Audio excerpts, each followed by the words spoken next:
So now it's turned on. Blah, blah, blah, blah, blah. Mike again. Hello, hello. Crofton. Hello, hello. And this.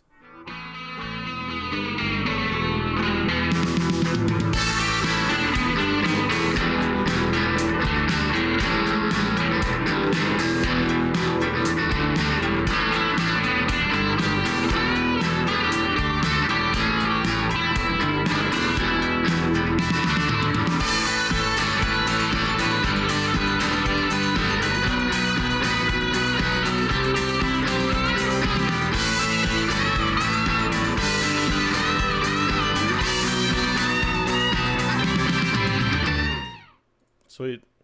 Everyone dancing was pretty awesome. Thanks, guys. All right, Crofton, you ready to rock and roll? Yes, sir. Rock and roll, but rocking and rolling, Bob Moran. Are you ready to rock?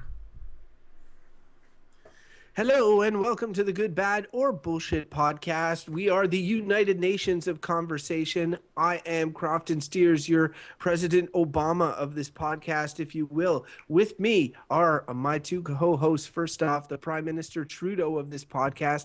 I'm talking about Michael Hodgins. Welcome, Mike. Good looking. That's who I am. That's right. Wait, What's cooking? Who's Bo? Oh, I can't wait. Well, of course, Bo, the Vladimir Putin of this podcast, is also here with us, Bo Schwartz. Yeah, hello. How are you, Bo? No, you got Putin. Pretty sweet.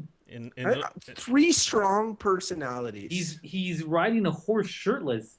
Come on. Yeah, but he's an asshole. Putin? I don't know. No, He stole a ring. He stole some NBA guy with his Hall of Fame ring, went to the country, and Putin took the ring and didn't give it back. He. Well, Jon Stewart says that, and I trust him as my news source over pretty much anything. Well, I don't know if that says anything positive about me, but I went into this random politician generator and I just inputted all our views from the past 100 plus episodes of this show, and it just generated Bo's Vladimir Putin for some reason. We didn't talk about acquiring a random politician generator. We're on a limited budget. How much did this thing cost? It was pretty cheap. You can buy it like in any corner store. And so, yeah, you came out as Putin. Mike came out as Lenin, so I had to eliminate historical figures, and then he came out as Trudeau. And then I came out as Obama. Lenin and Trudeau. You came out as Obama. Yeah. I'm calling this into question because Obama is heralded by many internationally as a politician hero. And you have a tendency to put yourself in the position of hero or coolest person in whatever narrative you're draping your analogy over. People like Obama, but he's also kind of, a lot of people would say a lame duck president, not his own fault. That's all right. I'm a lame duck podcaster. That's totally my own fault. Can't argue. This thing was worth the money you paid for it. Lame duck? He made Obamacare. Isn't Obamacare, amazing? He apparently doesn't really work that well. That's not his fault. You know what does work well? Our random topic generator. Actually, that's true. Huh? It works really well. I'll give the random topic generator that. It does its job effectively. It generates topics randomly. Like Russia, it's effective at being what it is. And unlike Justin Trudeau, who's just a handsome face draped on crap. Guys, that was a line from my random segue generator. And and it was to segue us. Russia, it will tell you when we segue. You don't get to decide. We're segueing. Random topic. Mike, please. Let's do it. All right. I like my newfound Russian powers.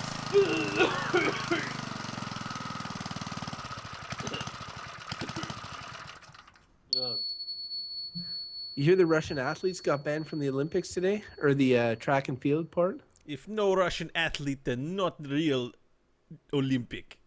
No, but didn't you hear their actual response was that the international community was jealous of how good they were?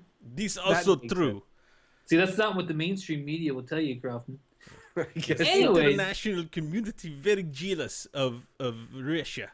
In fact, the drug we use make our athletes worse, so that it's more even for international competition. Yes, comrade, this is also true. I apologize to our Russian fans.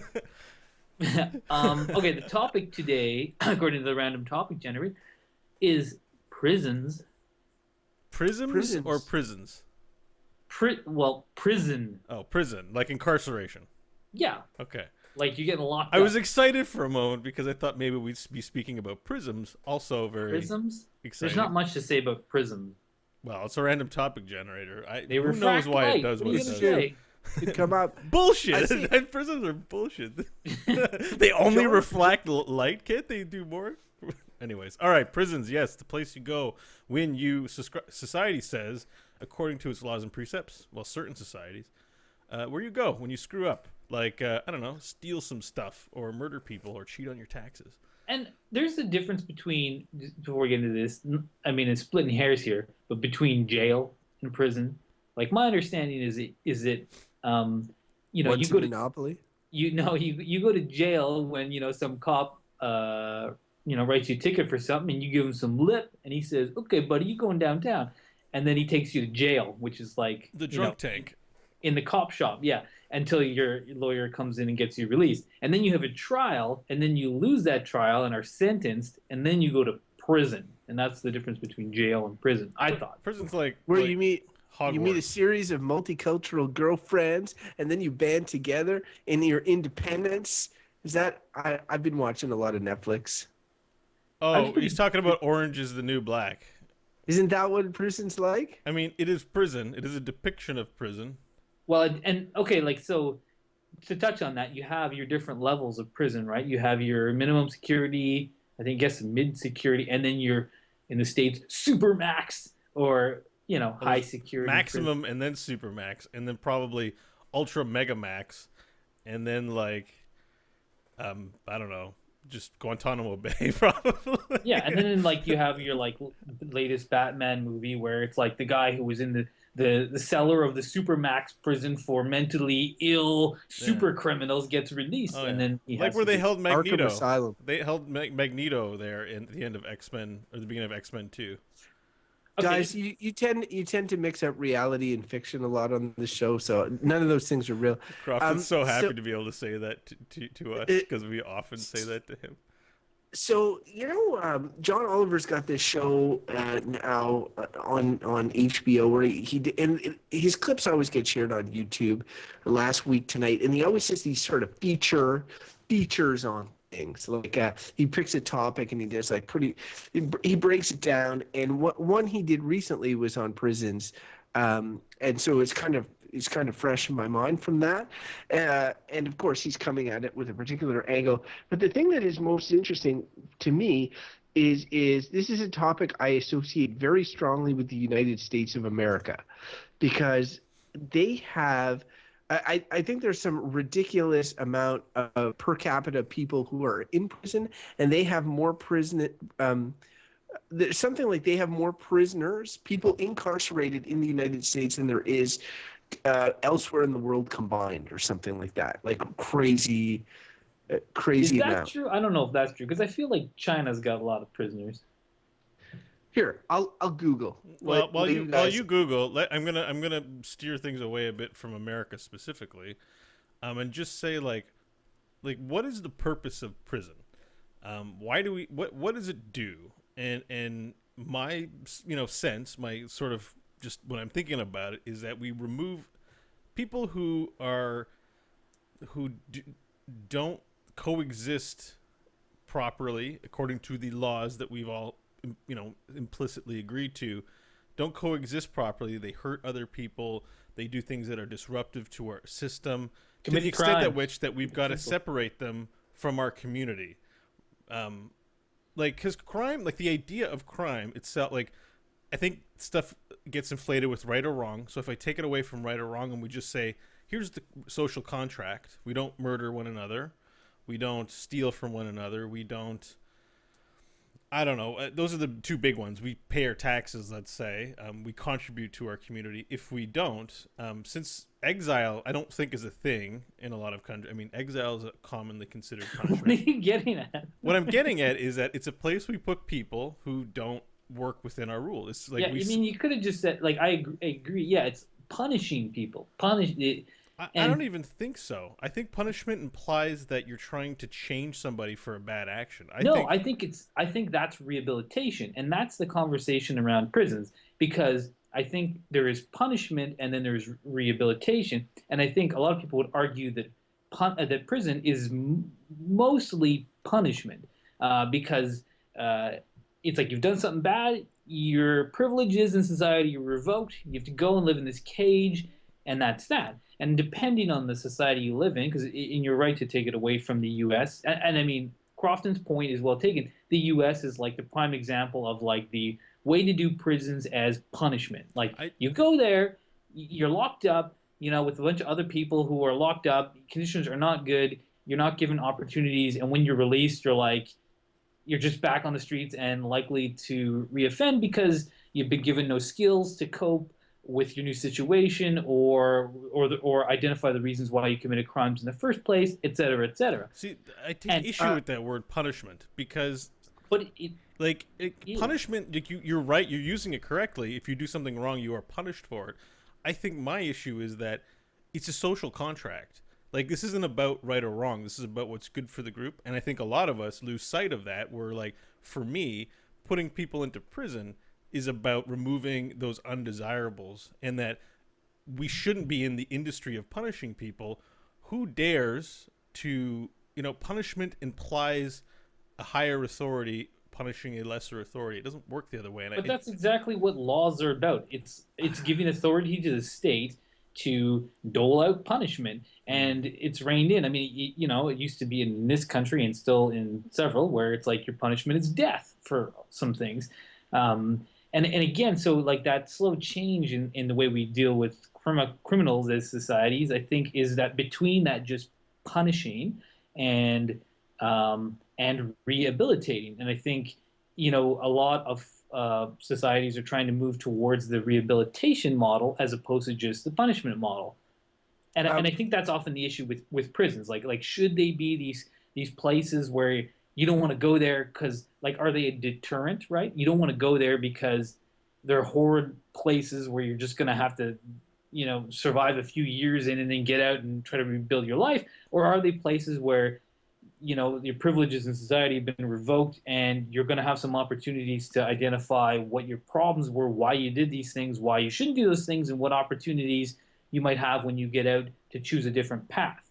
And I think maybe modern prisons are more apt to have programming and opportunities for education and things like that, whereas more antiquated prisons are just like, you're just going to suffer for a while. It's punishment for your crime. So I wasn't totally on here with my stats earlier, but I was pretty close. So incarceration in the United States, the U.S. has the largest prison population in the world, second highest per capita incarceration rate.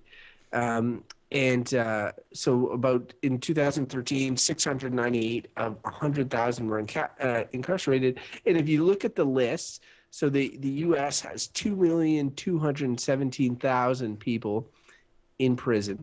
And then the next is China, which has 1,657,000. And then the population difference, yeah.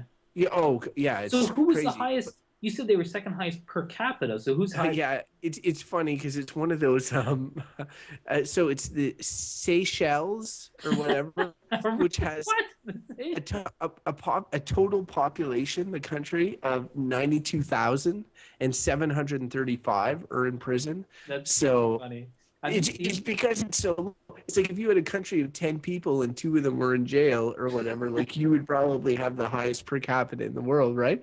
So it's crazy, but like I looked down the list, and if you add up all of them, like probably the top 2 countries, like the United States and China together, would be equal to all the rest of the countries combined or bigger. Clearly they're big into prison, and you're not wrong to say when we think about prisons, the States is like, and they're in pop culture a lot. Like I dropped Orange is the New Black, but I can think of like the Shawshank Redemption, Prison Break. What do you call it? From the place that's in San Francisco. Alcatraz. There's a bunch of those like Prison Break. Even recently, what was that movie I watched? The one that About prison? Was it about prison? It was about prison, you smartass. No, but what's the hotel one? Grand Budapest Hotel. Oh yeah. There's a giant prison break scene in that movie as well. Yeah, it Like was there's really awesome. there's prison stuff in Dead Man Walking with Sean Penn is like about the death penalty in prison and stuff. There's so much pop culture surrounding prison, and it's so big. It's so big in Americans' imagination. And you guys are right to discuss this sort of like. I think that the issue with the prison in the States, there's tons of them, but one is really what Mike and Bo were discussing with regards to what is that balance? Because I do think, and on this show, I'm often that guy who's in the mushy middle, who's like, well, I don't believe in changing the whole system, but like there's a way to make work within the system, and this is another one of those situations where I feel like that. I feel like I don't want to go to prison. And there's a lot of people who are wrongly incarcerated, and there's a lot of issues with prisons. But I think that there's ways that they can, help rehabilitate. And in the rare cases of like super violent people, you need to put them somewhere, because I don't believe in the death penalty. So, what if there are people that are just crazy violent? They need to go somewhere, right? This is this is the weird issue that I sort of have with prison, because we're like ultra violent. Like, I guess it's just that we don't have a place that we can exile people to, because like, why Australia? Doesn't it make more sense? Isn't it more cost effective just for the tribe to say, you're really fucking with us, so you leave? Like, but I mean, but no, instead send them some other country who's like, thanks. Well, let's talk about something very constructive about prison, is that it's extremely inhumane torture. I mean, the fact is, the conversation is, well, we don't kill people. We're a democracy. We respect life. So we stick life in the most horrendous of conditions for decades and feel good about ourselves. Like, that's good deterrent. We're not being, cruel in any way by putting people into a box for their life. Well, I think the idea of deterrent as an effective way to stop crime, I think most people are like, this is not an effective way to stop crime. I mean, the death penalty being a prime example of that. It's been around for a lot. People still commit crimes and are sentenced to the death penalty. It doesn't stop you, nor does prison stop people from committing crime. The fact that prison exists hasn't stopped people from committing crimes. So that's not what it's there for. Like, I mean, really, and but you said it was punishment, and punishment has that chilling effect of being also, like, when I got punished, I got tired of getting punished, like as a child. So I modified my behavior based on the way my parents raised me. And so I think there are people who do believe that, and it's up for debate whether it's effective or not. Yeah, believe that deterrents work. I mean, I think that just looking at like statistics, especially when you look at those U.S. statistics, it's not really effective. And I think if you take a step back again and be like, okay, it's like punishment for whatever crimes are broken. And I think the kind of higher level question is, like, these are issues, or these are problems in our society. Crime is a problem in our society, and to be like, and how do you deal with it, right?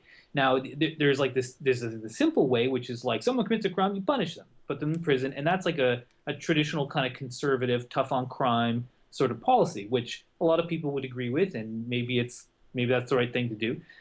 But then there's the other, which is a far more complex thing of like, what is the root of crime? Why do people commit crimes? And then so again, if you're looking at the problem, the core problem being that crimes are committed and people are hurt, whatever, what is the best method to address that problem? And I guess some people would say like prison, and I would say, and a lot of people say like, this is not actually addressing the problem. It's just punishing people, but yet you're not stymieing the flow. And I think that a lot of democracies are starting to get behind the idea of rehabilitation as ways to stop reoffending, and realizing that prisons are not just punishment, or shouldn't be, but that the root of this problem, crime, is not just like someone is bad or whatever. It might be situational. It might be any number of things. And when you talk about like the issue of the crazy violent, and you think of psychopaths who can't be reasoned with and things like that.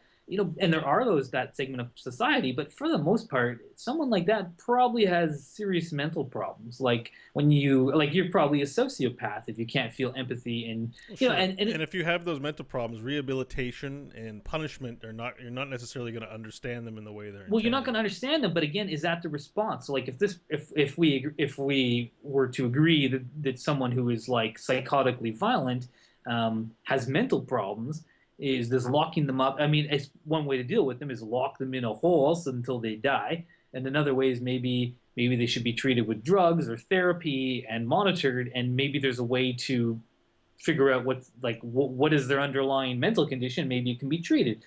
And I think that's like the mushy, that's like the touchy feely kind of like we can all get at the root, and I don't know that's the proper way, but it's a. But what you draw on is like that prison is a solution to a problem, which it's a in a way it's a one size fits all solution in the sense that you have different criminals, and we talk violent offenders. You got greedy bastards that screw people out of money, but really are not violent. You've got all sorts of different crimes, and then the judge when sentencing comes has various options, but it's not really that many options. Like there's stuff like community service, and then there's stuff like I sentence you to this sort of rehabilitation or this sort of program. I sentence you to death depending on where you are, and then of course there's I sentence you to prison for X amount of time, right? And I find so that's like the toolkit that a judge and the society has given them in terms of dealing with problem offenders. Prison is one tool in the toolkit, and I think I'm sort of agreeing with a lot of what you guys have said. That Bo is absolutely right. Like in terms of cruel treatment, you want your prisons to be of a certain standard, even though you're dealing with humans here, even if these humans are guilty of heinous crimes. And I think there's a big discrepancy throughout the world in terms of the quality of the prison. There's probably some horrific prisons out there, and then there's some. I like to think that the main prisons in this country are at least regulated to a certain level of decency. But at the same point, you've got to have some sort of deterrent, and I think that even a prison with yard time, exercise time, activities, all this sort of stuff. I always think of the prison in the Shawshank Redemption for some reason, even though that's like a period piece and probably completely out of context. I even that I think people don't want to be there. You don't want to be limited. You don't want to be imprisoned. You don't want to be told you can't see the world. You can't explore. You can only see your friends and family for X amount of period of time. So this is always going to be a deterrent. It's just I think there has to be some sort of restraint in how it's used, because I do agree that Bo's exile idea, the most practical way is probably killing people. Is being like, this guy is crazy. He's done a heinous crime. It's going to cost a lot of money. It's going to take a lot of time to fix him. We should just kill him. We'll give the government the power to kill him, and then that'll save us all the time, and we know he's been punished and all that. But I don't agree with that. And the death penalty is a whole different issue. And if you don't agree with the death penalty, and you don't necessarily agree with integrating these people with society, and you don't have a magical island that you can stick them on, what do? You got to put them in prison. Yeah, exile is just not practical in our global world, because wherever you're exiling people, there's another nation there that's going to take issue with it. Not Antarctica. All right, let me. I'm just going to put a pause there because we lost Crofton. You back, Crofton? We lost you for a second. It's my fault. I clicked a button. Sorry. Okay, it's fine. I just put a thing there.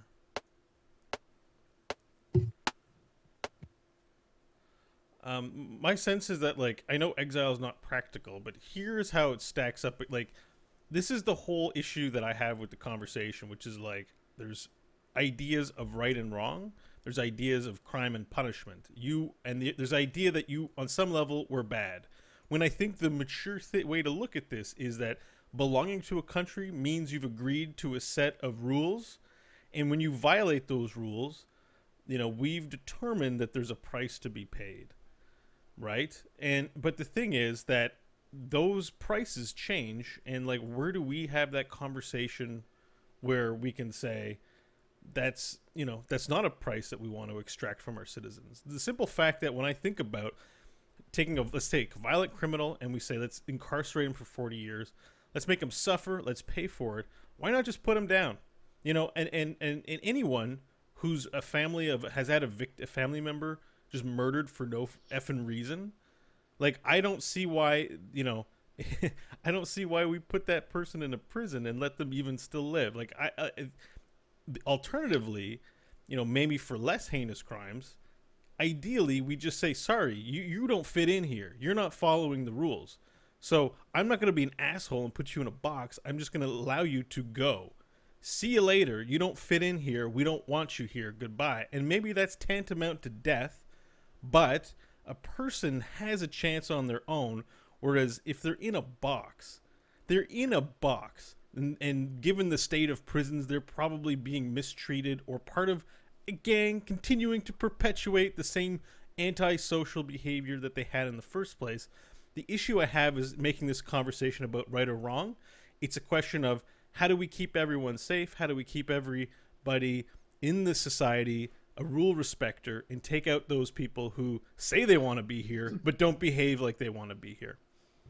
Just before Mike goes in with a longer answer, I'll say my issue, my main issue with the death penalty is that you're giving the government the power to decide who lives or dies. And I already, like the last electoral campaign in Canada, one of the big discussions was the Conservatives were running on a tough on crime, life means life approach. This was one of their platforms. They were opening a conversation on those sort of issues. So, I mean, it is, when you vote, you have it. That is one of the things you're talking about. You're talking about crime and punishment. And I would never want the government to be able to decide who gets to live and who gets to die. I think I can still be a liberal and still argue pro be capital punishment. Like, that conversation where people get painted that way, I think is false, because I don't think. It's not false. I'm not saying you're a conservative. I never said that. I said that they were advocating for that in the election. I'm saying that you just complained that we don't have this discussion when we do have this discussion during an election campaign. Yeah, but it's a very linear one. It's like, it's the conservative, like, to me, that I'm not going to vote conservative just because they're pro, tough on crime, right? Like, I want to take it back a little bit, because I think the reason that the idea of capital punishment might feel satisfying to some people or maybe practical in terms of costs and things. And the same way that a prison is, because it's satisfying because it operates at the emotional level, right? Like, it's like, so someone did something, but someone killed someone, especially if they're related to you. It's a natural human instinct to want vengeance. Like, I want to see them killed. Like, that is supernatural. Well, not supernatural, but it's a very natural thing.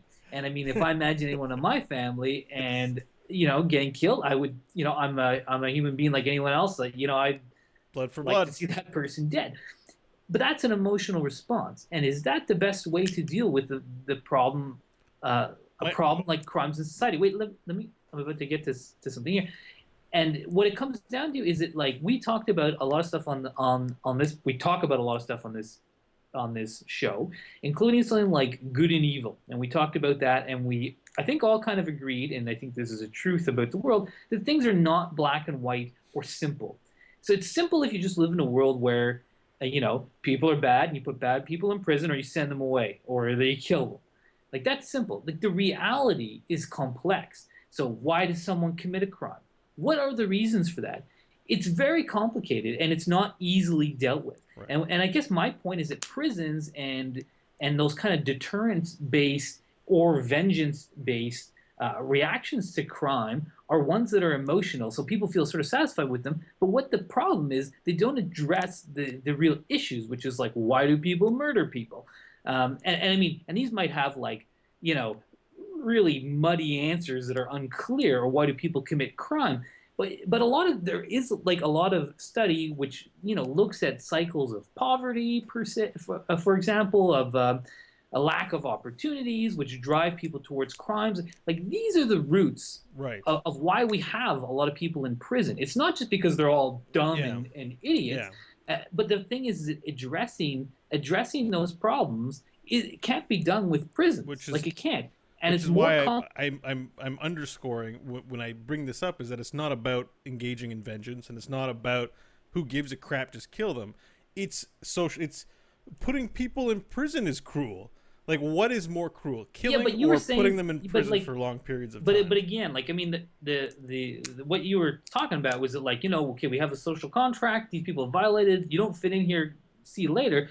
And again, that's like it's not. I'm not even saying that that's wrong, because ultimately, maybe I'm a bit airy fairy where I'm like, let's get at the root causes of these problems and try to address them there. And maybe the reality is that there just will always be a portion of the population which will commit crimes no matter what opportunities they're given. That may be true. I don't know that it is.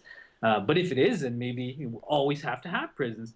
I personally believe, and I like to believe, that we can understand human nature and societies better than that, and that we can try to work at the issues. And I think some people would say cost. Like that's how do you even start tackling the root causes of all crime? Like I mean, it's I don't even know where you start. It's a big problem, but I just feel like just because the problem is hard doesn't mean it doesn't need to be tackled. And I just think that prisons are just a simple way of being like, okay, someone gets murdered, put them in prison. Okay, we don't kill people anymore. Problem solved. And it's like, well, no, problem not solved, because there's always murder. Even in countries with low murder rates like Canada, there people get murdered, in most major cities every year. It's always happening. And I don't know that we can stop it by getting at root causes. But again, I feel like what's the purpose of prison? And in the end, it's just to punish people. And like, so I want to. But look, you can't. Well, okay. Let me just. You've gone on for a bit. Let us jump in, editor. Yeah, because I just wanted to return. I just wanted to turn it because I had this one thought, because I know I'm taking an airy fairy stance here, and it's not necessarily my stance. And I know that there's some reality of practicalities here, and I think Crofton, you often find yourself in the kind of that sort of place, in that we're not in a position to address all the root issues of crime and eliminate it. That's not the way things are now. So there is some like level of balance. And what I was going to say is I was thinking about the idea of debtor's prison, which was a thing, right? And it used to be that when people, went bankrupt or couldn't pay their loans, they would go to prison. And then I think the reason that you don't do that anymore is because it doesn't make sense. Like someone owes me debt, I want restitution, and then the judge is like, well, they've got no money or assets, and it's like, well, damn it, put them in jail. And then they put them in jail, and then the state has to pay for this person to, eat and be housed, and then they still don't, their debt's not forgiven. So when they release them, they still have no way to pay back the debt, so they go back in debtor's prison. So that was clearly like. And they used to be that's how they tried to deal with bankruptcy. It didn't make any sense, so it got changed, right? And I think that probably we'll see more things like that happening as sort of prison and correctional services evolve over time, and we try to find more practical solutions to a given crime. That was what I. Well, no, I think you made your point clear. Like, definitely when you have so you have a giant mass of people. As soon as you have, say, all of humanity, you're gonna have people that are gonna commit crimes, a certain percentage. You're gonna have a certain percentage that will never commit crimes. Then of that percentage, you're gonna have a certain percentage that are mentally ill. Then you're gonna have a certain percentage that are just assholes. And then of that, you're gonna have some that are assholes that will change their ways, and then you'll have some assholes that won't change their ways of that percentage, and then you're gonna have some psychotics who can be helped, and then you're gonna have some psychotics who won't be, and then you're gonna have of that 100% of people who committed crimes, a percentage in which those crimes could have been prevented for different reasons, addressing the root causes of a lot of them and all that. But of 100% of the population, there's going to be a certain percentage that are crazy or that are just greedy assholes or that are whatever. Like, crimes are always going to happen. You can reduce them, which I think is great, and I think you can address a lot of those root causes.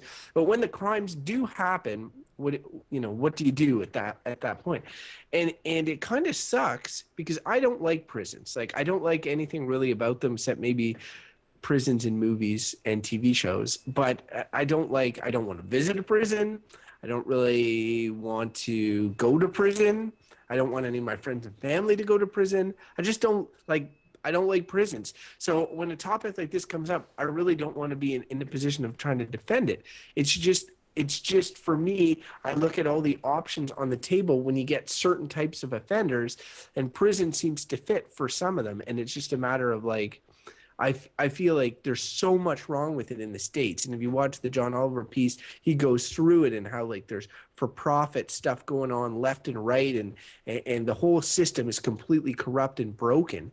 And so the practicality of prisons in the country that has the most of them is all wonky. But in theory, the concept of prisons is something that, as a tool for a judge or something like that, I don't mind. The state, like, I agree with everything you said. Like, same here. I don't have much involvement in my life with prisons. I feel like they're crappy places and I don't, so I'd rather prefer not to think about them.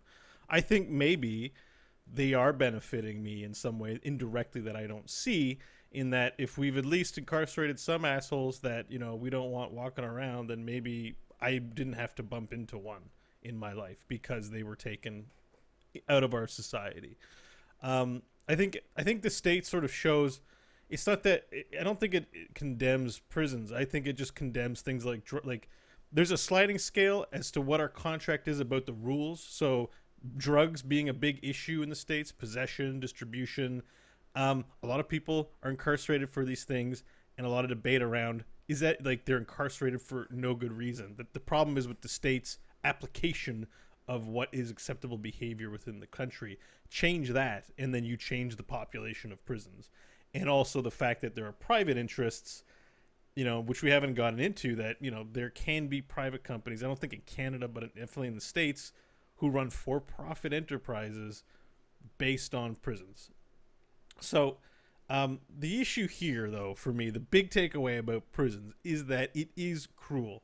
Like, the people who are in them may have done things in their life that make it so they're deserving in some way, perhaps, to be there. And certainly I may have had a benefit from having people removed from my immediate surroundings who would otherwise be dangerous to me or those I love in some way, directly or indirectly. I can't be happy about this topic. I can't speak about it and say, like, yes, prisons are a positive social force. We've figured things out. So they make. I feel very uncomfortable too about them. To say one thing about them that I had forgotten earlier, which is when talking about the sort of tools and giving the state the power with regards to life or death, the thing and the fact that mistakes are made in sentencing all the time and that things are found out later and people are released or whatever. I think one thing about prisons is that while you can never get back the time that you've lost, it's essentially when you kill somebody, you're making that's a choice, a decision that can never be undone. And I'm not saying you can give someone back the time, but you can at least release them from prison if something. It allows you the option of fixing a mistake that you may have, that as a collective or as a state that you may have made. You're right? paying a price, I suppose, right? Rather than paying it in blood, you're paying it in years. Yeah, like a sense of repayment, like to society. Both of them are punishments, but one is a punishment that you cannot change afterwards, whereas the other one is like, you can be like, all right, here you go. And here's, you're going to sue us now and we're going to give you money for this time that you spent. Yeah. So in that way. If you think about it that way, like you've created a debt for yourself by breaking the rules, and that, you don't have money to pay back. There's no amount of money that's going to pay it back. So prison will pay it back, I guess, It's like, I don't like to look at it as punishment. I like to look at it with because I like to look at it with like what's its purpose? Like what is it? What does it do? Because punishment, that's for dictator. Like you brought up Mike earlier, like oh dictators have blah blah blah. And I'm like this is democracy. The theory is we're all in this together. And yes, there's social studies about how the state is this other thing that we're subservient to. But to me, the idea is that let's say the three of us form our own country. We're all peers. We all have this debate and conversation about how we carry things out, except on a scale. So we have millions of people performing these functions in our society. So it's not about punishing people. No one wants to punish. We want to protect the people who agree to live with us, and we want to make sure. I just think, I mean, you're going on about that, and I'm just like, but it's clearly to punish people, and I mean, you may not like the idea of it, but that's what it is. And even when you state it all out, like, it's like, oh, well, they've broken these rules and blah, blah, blah. And it comes down to, like, they punish them. And this is a perspective thing. You may view it that way. I do not. Like, what you say makes sense. And people can say, oh, we're punishing people. I disagree. That's not how I choose to view it. I like the repayment model. You've indebted yourself to your community, so you have to earn it back. But it's never a question of right or wrong. It's a question of you made an agreement, you made a promise, you broke your promise.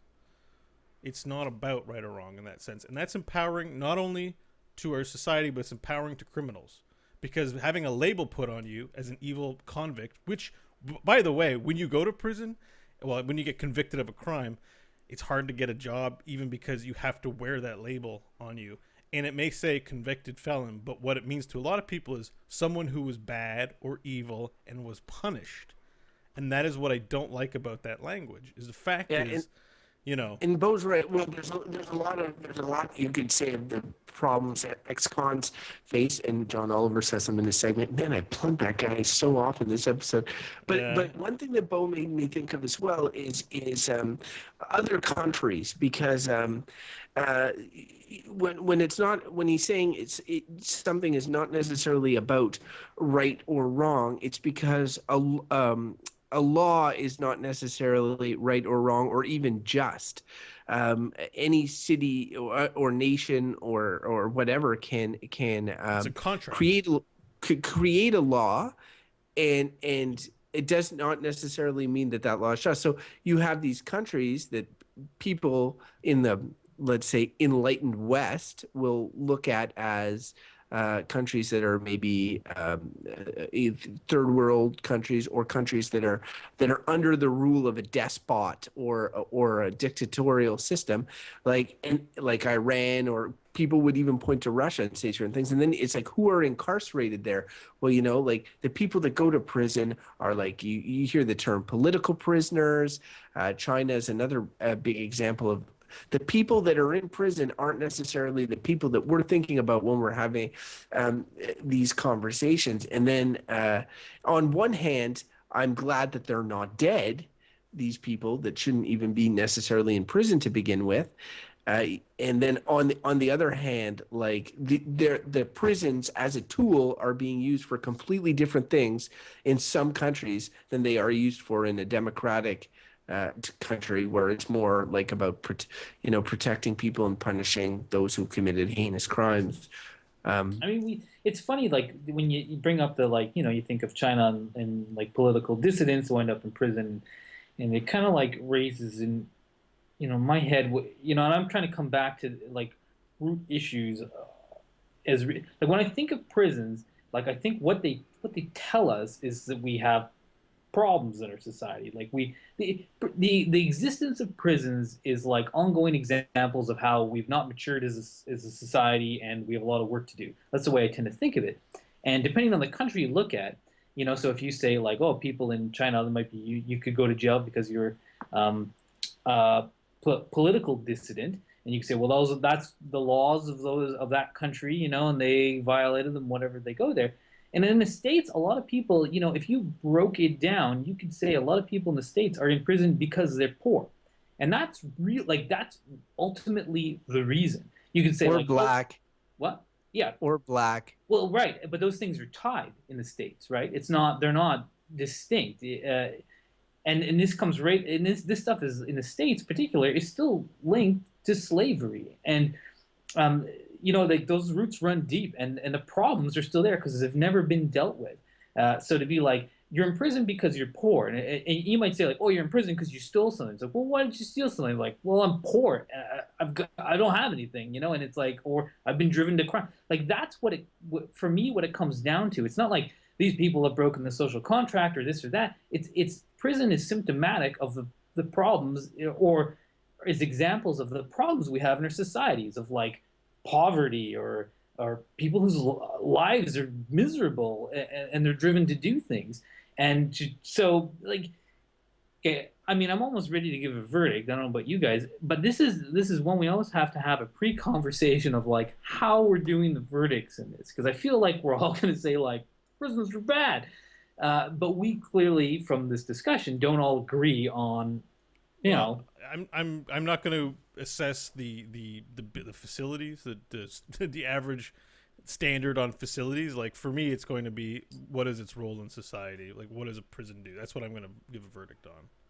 The idea of its role in societies in general. I don't know if anyone else has any thoughts. I still think it's just interesting because we all have kind of different angles of looking at this, which again to me just signals this is a complex issue, as so many are. Anyways. All right, I'm pausing the recording here because Crofton, I guess, has to take a shit.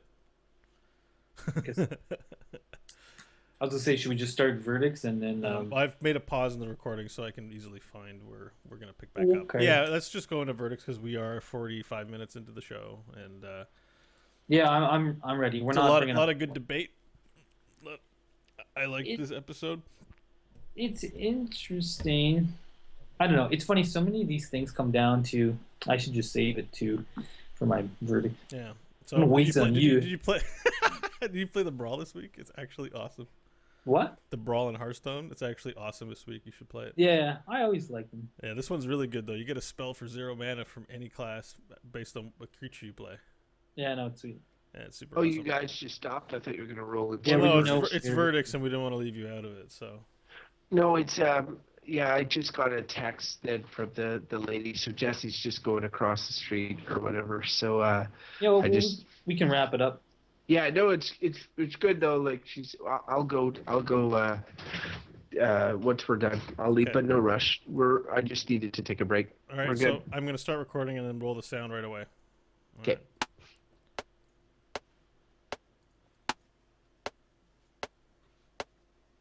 Okay, so this is very complex, but I think we're ready to do verdicts. So let's just roll with it, everyone. Where are the sheep? There they are.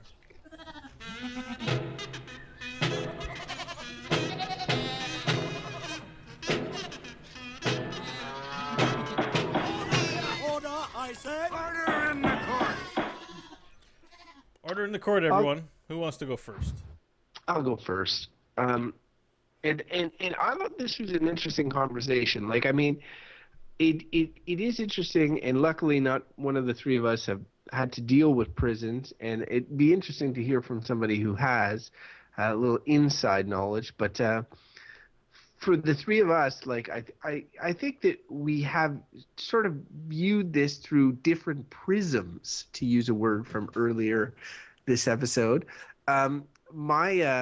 My take, I'm pretty sure I used the word like tool about 5 different times. It's like a tool, something you could use. And Bo used the term like talked about society and as a exile from society and this sort of thing, breaking the code and all that. He used language like that. And Mike used language about like addressing the root causes and root causes and so that prisons aren't necessary and this sort of thing. So I think all 3 of the points and everything around them were valid. And I kept dropping John Oliver's name. If you were drinking, you would be really drunk if you took a shot every time I said John Oliver. But like in his segment, he talked about a bunch of stuff that we didn't even talk about on this show because it's such a loaded topic. And every once in a while we get into these situations where we're talking about something and I keep thinking of different things, and of problems associated to the topic, and I want to do away with it. I want to get rid of it because I don't like it, and I don't really like anything surrounding it. But I can't think of a replacement. And Mike will often say things along the lines of like, just because you can't think of something doesn't mean that like somebody won't think of something eventually that will fix this situation. And and he may be right, but I really just can't see how to get away from prisons. And in that way, I think that they could be, again, an effective tool, but the world is using them in such fucked up fashions. The states, all these political dissidents in other countries, poor people, none of the greedy bastards going to jail. Like, they're just being so badly used that any sort of redeeming feature, and the fact that they do exist, in the peace of mind that Bo touched on, that they also kind of give me, makes me want to say that they're just bullshit. But I feel like there's so much negative associated with them now that I have to say that they're bad. So for me, until they fucking fix the prison system, I'm gonna say prisons are bad. Dude, you gotta like, save those words. They're my cues. I think the sound engineer needs to be fired. I generally make my verdicts pretty clear. So. Well, yeah, okay. I'll deliver feedback to the sound engineer who made that mistake. But yeah, nice verdict. I'm gonna go next. We'll let Mike take up the closing arguments here. So I think I got a lot of what I had to say about prisons out on the show. I think that, I think I came across a little bit pro capital punishment, and I hope people who are listening don't take that away, because I don't necessarily think it's a preferable solution. I just think that, prison, the idea of it, it's like the opposite of Disneyland, where like maybe you want to go to some sweet, awesome place and have fun and forget your problems.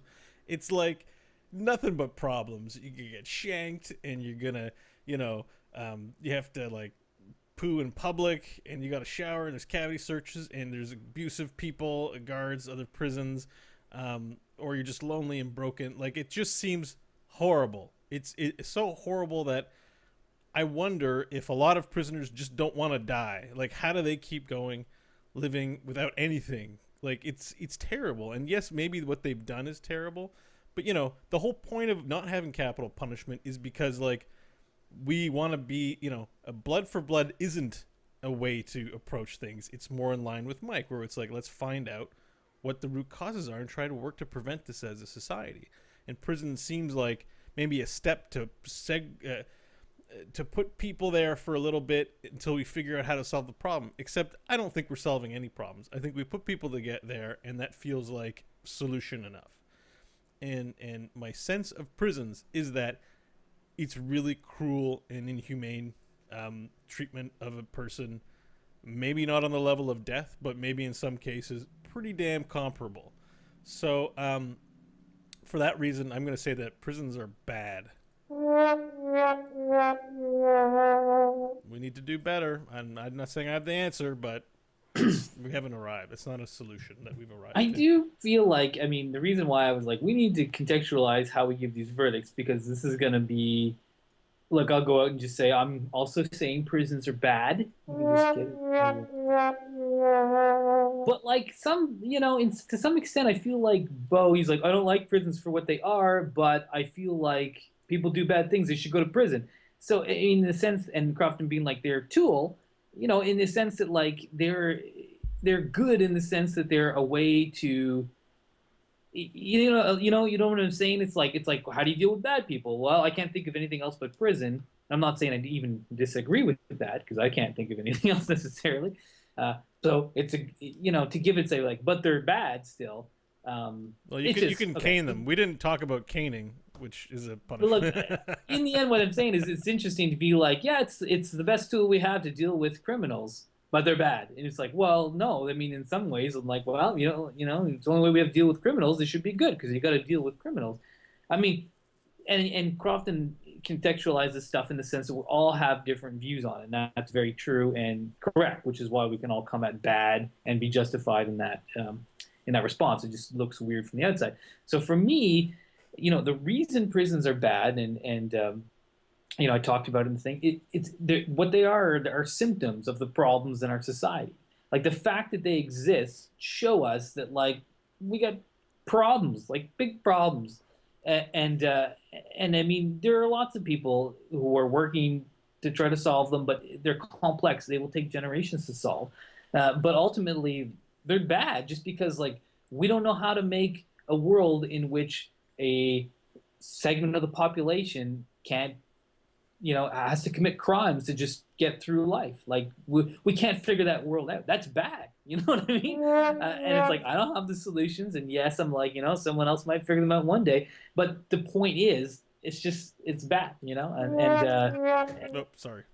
I gotta fire this guy. You can do it again. But I mean, for me, it's like sound engineers. It's just every time you say the word bad, you can't do it every time and just Ted, driving the point home. But for me, again, it comes back to the fact, like not that we're ever going to achieve utopia. It's not probably possible. But the fact that you have a large portion of people in prison in the United States and this country because they're poor or don't have access to education, like that's why they're in prison. When you follow it back, that's the reason. And that's something we can solve. And so for me, it's bad for beyond, it's like I wouldn't like to go there personally. Like that's not why they're bad. They're bad because we can't figure out our fucking social problems, even when we know some of the root causes of them. Anyway.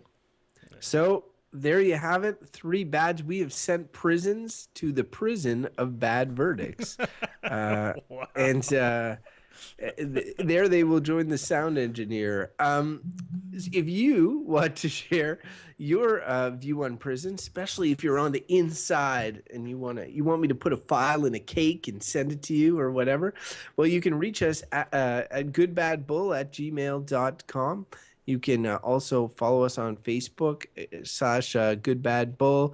Goodbadbull.com is where all our episodes are, by the way. We hope that you will like us on Facebook, follow us on Twitter at goodbadbull.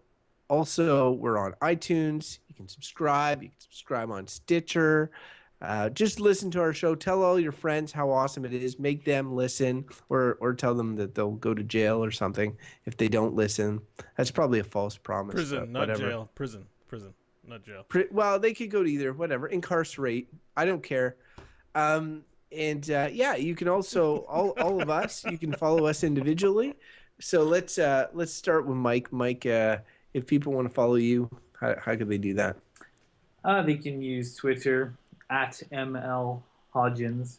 Follow me there. That's right, because he's out of Twitter jail, which is apparently a real thing if you tweet too much. And Bo, if they want to. Follow you. You can follow me at Bo Schwartz. And I'd like to put a disclaimer out here on Crofton's offer. If you send in mail asking, because maybe in some minimum security prison you get to listen to Good, Bad, or Bullshit to help you pass the months and years away while you listen. We're very happy to have you as listeners, but we're not going to actually mule anything in for you. So, just disclaimer there, because I don't want someone to come out and be like, you didn't send me that file and now I'm coming to get you. But no, they might come for anyway. They'll be like, "Dear Good, Bad, or Bullshit, this is Jimmy the Shank. I heard your verdicts were bad. Well, I spent 30 years in prison and I have some good friends here. So when I get out, you dish my house, I dish your house." Yes, thanks for the file. Yeah. Why did you send him a file? Fucking stay away, Jimmy the Shank. We're sorry. We're just people, man, trying to make our way in the world like you. That's one of those things. It's like you do wonder if people, like in the Shawshank Redemption, the old guy Red. I think this is spoilers for like a 20-year-old movie, or not. I'm not sure if Red is Morgan Freeman, but there's an older guy who got released and then he hangs himself because he had the little bird guy. Yeah, little bird library dude. He couldn't handle it outside or whatever because he's used to being in the prison, and so prisons are good. They structure your life. You get to meet a lot of good friends. Well, when we talked about jobs, recently, I talked about how some people like them because they give them their life purpose, and I think some people like find purpose in weird places, and I think you could end up finding purpose in a prison and being like, oh man, I kind of like it here. I think that happens. I mean, it's probably not super often. I can't believe we didn't even talk about the cost, like the actual dollars costs. Dollar money costs. Yeah, no, well, I mean, I try, but when talking about it, I was trying to say, like, you know, we have a tons of issues that there are, because there really are a ton of issues. But I didn't want to get into the micro. I like the big picture stuff that you guys were talking about. I think that's more interesting than. Yeah, they're expensive, but if they work, then they work. Was Britain's solution of like send them to Australia? Like that's exactly what they did until they were like, oh well. And you can follow me at Crofton Steers on Twitter. Well, I was thinking, because I'm like, well, what would we do? Yeah, follow Crofton at Crofton Steers on Twitter. What would we do if we didn't have prisons and we can't exile people because every place on the earth is now owned by a country who would not appreciate it, except maybe like Antarctica? I'm like, we could shoot them into space and make them live on the moon. Like, we could build a prison colony on the moon where they could... We could call it Moon Australia. Moonstralia. Moonstralia. See, the thing is, it's funny though, yeah, because Bo was like, yeah, let's exile. I think I always say this when we're talking about these big topics. If you break down humanity and you start from zero, how long before you do the same things that other people have done? And honestly, I'm sure, like, I'd be like, yeah, I don't want to do prisons. I don't want to do prisons because, you know, that I don't like what happened with prisons. But, like, we would end up doing prisons. Like, it's just one of those things that would happen. You'd say like, in every possible parallel universe, Australia is a thing, basically. Well, there's some sort of prison world. There's always a prison colony in every iteration of human race in any parallel universe. I mean, That's why you come to Good, Bad, or Bullshit for smart thoughts like this one. Yeah, like unless of course, and Bo, this is where you drop the hive mind. You say, like, if we were all in the hive mind. I know. What happens if someone misbehaves in the hive mind? Because prison doesn't really, like, how do you segregate, you know, disruptive Yeah, that's the problem minds? with your stupid hive mind. You'd have all these criminals corrupting your thoughts. We'd have to have mind prison where certain minds are relegated to go. I bet in the future they'll just be able to be like, it's like that Tom Cruise movie, you know, where they had the precogs and they're like, hey, we know when crime's going to happen. I'm actually watching this anime called Psychopaths. Oh, yeah. And basically what it is that get a job. it's a hive mind, but what it does is basically You got this hive mind thing from anime? No, I know. This is just like, I'm not the first to think of hive mind. In fact, I would not say it's ever been an original thought, but I watched this after my conversation about the hive mind. But in Psychopaths, there are cities, like, there's scanners everywhere that do a psychological assessment of the people. And if their score goes to a certain height, they get arrested by the police and put into a mental institution for like reconstitution, for like therapy. And if they're way too high, they become labeled a latent criminal and they just get executed, like blown up in a bloody mess. So, like, we could do that. Because they will become criminals? We could just figure out who... Number 5, you might achieve the level of supreme master of laser beam power and come by, but then Mio had a crush on you. No, this is not that kind of anime. There's none of that. This is cyberpunk. It's actually really good. And that, like, it's not about love affairs or superpowers. It's just the Dominator. There's no guns in this city, so the Dominator only works on latent criminals. So people that the computer system assesses as being a latent criminal. It's really cool. Does anybody's nose bleed? No, this is not tropey at all. Actually, it's pretty mature stuff.